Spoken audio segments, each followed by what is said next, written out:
छत्रपती शिवाजी महाराजांच्या पदस्पर्शात पावन जाल्ल्या या गोमंत भूमीत, या फर्मागुडीच्या भूमीत आम्ही दर वर्सा मोठ्या उत्साहात छत्रपती शिवाजी महाराजांची जयंती हांगासर मनयता। याच बरोबर आम्ही पुराय राज्यभर वेगवेगळ्या ठिकाणी छत्रपती शिवाजी महाराजांचे ज्या ज्या ठिकाणी पुतळे असतात त्या ठिकाणी त्या ठिकाणच्यो स्थानिक स्वराज्य संस्था असतले, थंयसरले होतकरू युवक असतले, मोठ्या व्हडा उमेदीत छत्रपती शिवाजी महाराजांची जयंती आज गोंयभर, देशभर आणि विदेशात सुद्धा मनयता। ही भारतीयांच्या खातीर खरोखरूच गौरवाची गजाल आसा।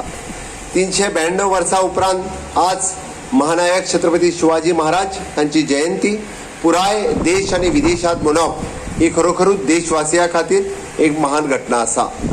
आम्ही सगळे जाण म्हणटा की या सगळ्या छत्रपती शिवाजी महाराजांच्यो शुभेच्छा दिता असताना छत्रपती शिवाजी महाराजांचे सगळे गुण आम्ही आजच्या युवकांनी अवगतपाक जाय। हे खरोखरूच आम्ही जर पळयत जाल्यार त्यांच्या अवघ्या 50 वर्सांच्या कार्यकाळातले प्रत्येक गुण जर आम्ही पळयत, म्हणजे त्यांच्याकडे आशिल्ली सुशासन असतले, त्यांच्याकडे आशिल्ली अर्थनीती असतली, त्यांच्याकडे आशिल्ले सुराज्य स्थापनेचे आणि स्वराज्य स्थापनेचे खरे या भारत देशात हिंदू राज्य स्थापन करपाचे सुरुवात जर कोणी करून दिली असत जाल्यार ती छत्रपती। समोर बसलेल्या सर्व श्रोत्यांना आणि विचार मंचावरील सर्व मान्यवरांना मी सांगू इच्छितो की आज देशभरामध्ये 111 देशामध्ये आजच्या घडीला शिवजयंती साजरी होते। आजच्या घडीला 111 देशामध्ये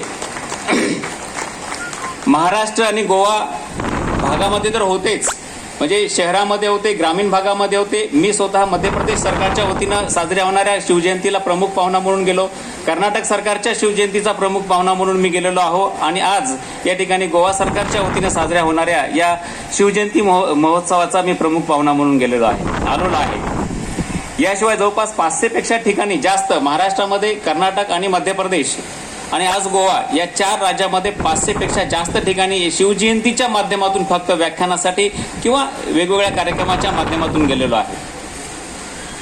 आज जगामध्ये 100 पेक्षा जास्त देशामध्ये जेव्हा शिवजयंती साजरी होते तेव्हा निश्चितपणे एवढी मोठी शिवजयंती साजरी होत असताना शिवचरित्रापासून किंवा शिवाजी महाराजांच्या कार्यामध्ये काहीतरी दडलेलं आहे, तेव्हाच एवढ्या मोठ्या प्रमाणात संपूर्ण जगामध्ये शिवजयंती साजरी होत असेल।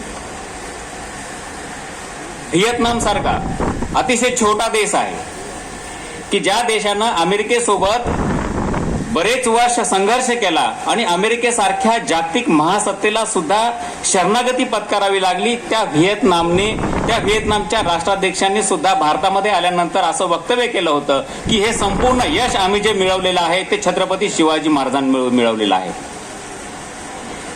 ज्या पद्धतीनं छत्रपती शिवाजी महाराजांनी गनिमी कावा युद्ध पद्धतीनं शत्रूंना, म्हणजे मोगल असतील, आदिलशाही असेल, निजामशाही असेल, इंग्रज असतील, पोर्तुगीज असतील, या सगळ्या परकीय सत्तांना ज्या पद्धतीनं नामोहरण केलं, पराभूत केलं, त्याच पद्धतीनं व्हिएतनामच्या लोकांनी, जनतेने अमेरिकेसारख्या बलाढ्य राष्ट्राला सुद्धा या ठिकाणी नामोहरण करून आपलं स्वातंत्र्य अबाधित ठेवलेलं आहे। मी दुसरं एक उदाहरण आपल्याला जाणीवपूर्वक देईल की ज्या देशाचं नाव मागच्या काही महिन्यापूर्वी एका युद्धाच्या माध्यमातून तो संपूर्ण जगाला माहीत आहे, तो देश म्हणजे इस्रायल। इस्रायल सारखा अतिशय छोटासा देश आहे जो पूर्णपणे मुस्लिम राष्ट्रांना वेढलेला आहे। म्हणजे शिवाजी महाराजांचं राज्य सुद्धा जेव्हा स्थापन करायचं होतं तेव्हा संपूर्ण भारत हा मुस्लिम सत्तेने वेढलेला होता। त्या पद्धतीनं हे इस्रायल राष्ट्र सुद्धा आज सुद्धा संपूर्ण मुस्लिम राष्ट्राने वेढलेलं आहे। या छोट्याशा देशांना सुद्धा छत्रपती शिवाजी महाराजांच्या चरित्रापासून प्रेरणा घेऊन जगामध्ये आज स्वतःचं नाव कमावलेलं आहे। जर कोणी सर्वश्रेष्ठ असेल तर ते म्हणजे छत्रपती शिवाजी महाराज। एवढं अद्वितीय स्वरूपाचं लिखाण पाकिस्तानमध्ये सुद्धा केलं जातं, म्हणून या ठिकाणी आपण जगभरातल्या, मी मुद्दामून थोडासा धांडोळा या ठिकाणी घेण्याचा प्रयत्न केला। तसा तर बऱ्याच देशामध्ये मोठमोठ्या स्वरूपाचे पेपर छत्रपती शिवाजी महाराजांच्या एकूण जीवन कार्यावर शिकवल्या जातात। शिवाजी महाराजांचं एकूण आयुष्य 50 वर्षाचं, 50 वर्षामधलं जवळपास 35 वर्ष त्यांचे या एकूण राज्य कारभाराच्या मध्ये, स्वराज्य उभारणीमध्ये आणि स्वराज्याचा विस्तार करण्यामध्ये गेलेले आहेत। या 35 वर्षामध्ये छत्रपती शिवाजी महाराजांनी ज्या मोठ्या लढाया आहेत त्या मोठ्या लढाया फक्त 7 ते 8 लढाया लढलेल्या आहेत। मग आपल्याला प्रश्न पडतोय की 7-8 लढाया ज्या मोठ्या लढल्यात, बाकीचे जे काही गनिमी कावासारखे जे युद्ध आहेत किंवा वेगवेगळे छापे मारलेले आहेत, मग या कमी कालखंडामध्ये शिवाजी महाराजांनी इतकी मोठी झेप कशी घेतलेली आहे?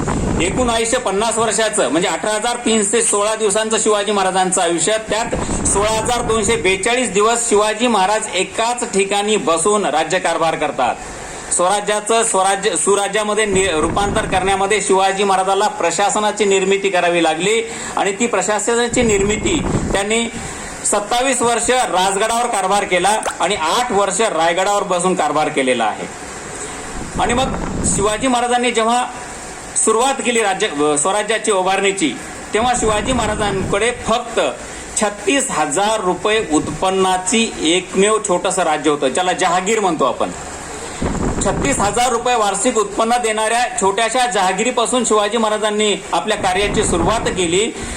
35 वर्षानंतर शिवाजी महाराजांनी प्रचंड संकटाचा सामना करत करत आपल्या छोट्याशा जहागिरीचं रूपांतर एका मोठ्या राज्यात केलेलं आहे. जवळपास 3,48,000 कोटी रुपयाचा उत्पन्नाचा प्रदेश शिवाजी महाराजांनी आपल्या मृत्यूच्या समयापर्यंत निर्माण केला. एवढंच नव्हे, सुरुवातीला 600 माणसं घेऊन जी स्वराज्य उभारणीला सुरुवात केली होती, जवळपास मृत्यू समयापर्यंत 3 लाख लोकांना रोजगार निर्माण करून दिला आणि एवढं मोठं स्वराज्य त्यांनी निर्माण केलेलं आहे. मग एवढं मोठं स्वराज्य त्यांनी निर्माण जे केलेलं आहे ते कशाच्या बळावर केलंय? त्यांच्या चरित्रामध्ये, त्यांच्या व्यक्तिमत्वामध्ये, त्यांच्या प्रत्येक युद्धामध्ये असं काय नवीन आहे की जे आपल्याला या सर्वांना एकत्रित बांधण्यामध्ये जे कारणीभूत ठरतंय, ते छत्रपती शिवाजी महाराज आपल्याला या ठिकाणी आज बघायचे आहेत. छत्रपती शिवाजी महाराजांच्या संदर्भातले 1-2-4 गोष्टी मी फक्त वेगळ्या सांगून या ठिकाणी मूळ मुद्द्याकडे मी येणार आहे. असल्याचं संपूर्ण श्रेय इस्रायलच्या राष्ट्राध्यक्षांनी एका ठिकाणी बोलताना संपूर्ण छत्रपती शिवाजी महाराजांना त्यांनी दिलेलं आहे.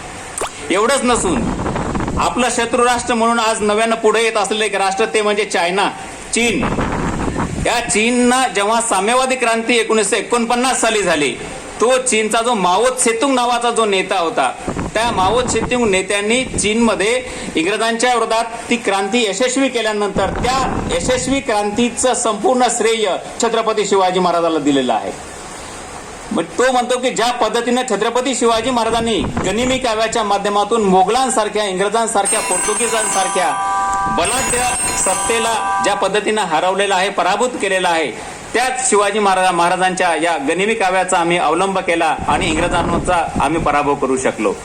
आणखीन एक मला आवर्जून या ठिकाणी सांगावं असं वाटते की आपलं शत्रू राष्ट्र म्हणून ज्या पाकिस्तानचा उल्लेख आपण करतो, त्या पाकिस्तानच्या इतिहासामध्ये छत्रपती शिवाजी महाराज अतिशय चांगल्या पद्धतीनं शिकवले जातात. म्हणजे छत्रपती शिवाजी महाराज जगामधल्या जवळपास 100 देशामध्ये 100 मार्काचा पेपर 100 देशामध्ये आज जगामध्ये छत्रपती शिवाजी महाराजांवर चालू आहे. छत्रपती शिवाजी महाराज मॅनेजमेंट गुरु म्हणून नावाचा एक पेपर अमेरिकेच्या अनेक विद्यापीठात आज 100 मार्काचा पेपर शिकवला जातो. महाराष्ट्र आणि गोवामध्ये तर आपण शिकवतोच, तो आपल्या अस्मितेचा विषय आहे. कर्नाटकामध्ये 100 मार्काचा पेपर शिकवला जातो, तो आपल्या अस्मितेचा विषय आहे. परंतु जगामधल्या 100 देशांमध्ये जर छत्रपती शिवाजी महाराज हा विषय घेऊन जर शिकवला जात असेल तर निश्चितपणे छत्रपती शिवाजी महाराजांच्या चरित्रामध्ये असं काय दडलेलं आहे जे आपण पुढे बघणार आहोत. मी कमीत कमी वेळामध्ये महत्वाची माहिती आणि जी आजपर्यंत कदाचित अनेकांच्या समोर आलेली नसेल ही माहिती देण्याचा मी प्रयत्न करणार आहे. मी जास्त बोलणार नाही, फक्त एकच मुद्दा सांगणार आहे माझ्या ज्या काही 40-45 मिनिटाच्या वक्तव्यामध्ये. पाकिस्तान सारखा शत्रू राष्ट्र माध्यमिक शाळेत a new history of Indo Pakistan नावाचं पुस्तक आहे. त्या पुस्तकामध्ये छत्रपती शिवाजी महाराजांबद्दल पाकिस्तानमध्ये काय शिकवलं जातं याचं एक फक्त 2 ते 3 ओळीमध्ये तुम्हाला मी सांगतोय. पाकिस्तान असं म्हणतात की छत्रपती शिवाजी महाराज हे उत्तम प्रशासक होते. त्यांनी जनहितास प्राधान्य दिले आहे. शिवाजी महाराजांनी अष्टप्रधान मंडळ स्थापन केलेलं आहे. शिवाजी महाराजांनी राज्यकारभारासाठी प्रशासनाचे 3 विभाग निर्माण केलेले होते.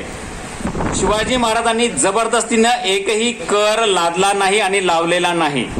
एवढंच नव्हे, शिवाजी महाराजांच्या सैन्यामध्ये सर्व जाती धर्माचे सैनिक होते.